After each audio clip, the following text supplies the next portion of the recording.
Bonjour et bienvenue sur lespetitsmonas.com. Alors aujourd'hui nous allons aborder le thème du cododo avec la question d'un papa dont la femme est sur le point d'accoucher, qui était de savoir est-ce que ce n'était pas trop fusionnel de pratiquer le cododo dès le début avec ce petit bébé.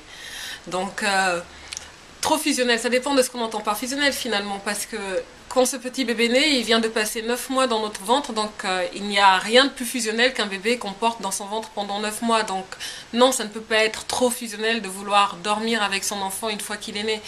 Et c'est quand même assez traumatisant pour une maman qui vient d'accoucher, de devoir du jour au lendemain ne plus avoir ce contact avec cet enfant, ce contact permanent qu'elle avait. Donc on l'a porté pendant 9 mois.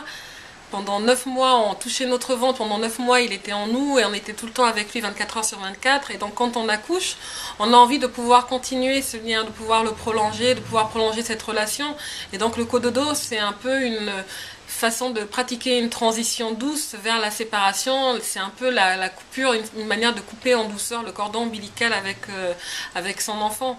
Donc non, ce n'est pas trop fusionnel de vouloir dormir avec son enfant qui vient de naître. Au contraire, ça ne peut que l'apaiser, ça ne peut que lui faire du bien, parce que même pour ce petit bébé finalement, il a passé 9 mois dans notre ventre, pendant 9 mois il écoutait les battements de notre cœur, il avait tous les bruits environnants, il était tout le temps porté et bercé dans ce liquide amniotique, et donc du jour au lendemain il se retrouve dehors.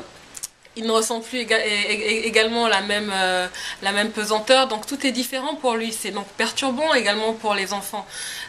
L'accouchement, la venue au monde d'un bébé, c'est quelque chose de perturbant pour les enfants, mais c'est également quelque chose de merveilleux, mais de brutal. Enfin, en tout cas, moi, je l'ai ressenti de façon assez brutale une fois que le bébé n'est plus là, parce qu'on a ce ventre, on a ce vide qu'on ressent, ce vide permanent qui est là. Bah, il était là, le bébé, on avait un ventre tout rond, tout beau, et puis d'un seul coup il n'est plus là, et donc il faut faire avec. Donc non, le cododo n'est pas trop fusionnel, et en plus le cododo peut présenter de nombreux avantages pour le bébé, notamment il permet de réguler, d'avoir un rythme cardiaque plus stable et également une température plus stable pour le bébé.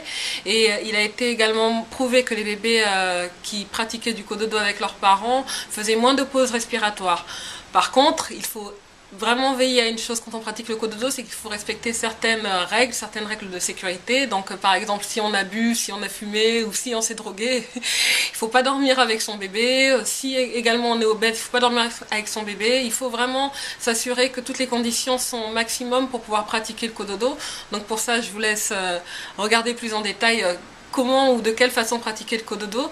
Mais dans tous les cas, donc pour rassurer ce papa, je dirais que non, ce n'est pas trop fusionnel de vouloir dormir avec son bébé. C'est vrai que pour les papas, finalement, la maman vient d'accoucher, donc youpi, on va enfin pouvoir retrouver notre femme. Mais pour les mamans, c'est beaucoup plus difficile que ça, parce qu'il y a vraiment une période de transition où il faut qu'on réapprenne à devenir finalement une personne entière, parce que pendant 9 mois, on a été deux et on a vécu au rythme finalement de cet enfant, et d'un coup on se retrouve tout seul, et donc il faut qu'on réapprenne petit à petit à redevenir une personne entière. Donc n'hésitez pas à venir sur le site lespetitsmonas.com pour nous donner votre avis concernant la question. Est-ce trop fusionnel de pratiquer le cododo? Nous vous attendons nombreux, donc les papas tout comme les mamans. Et voilà, à très bientôt, au revoir.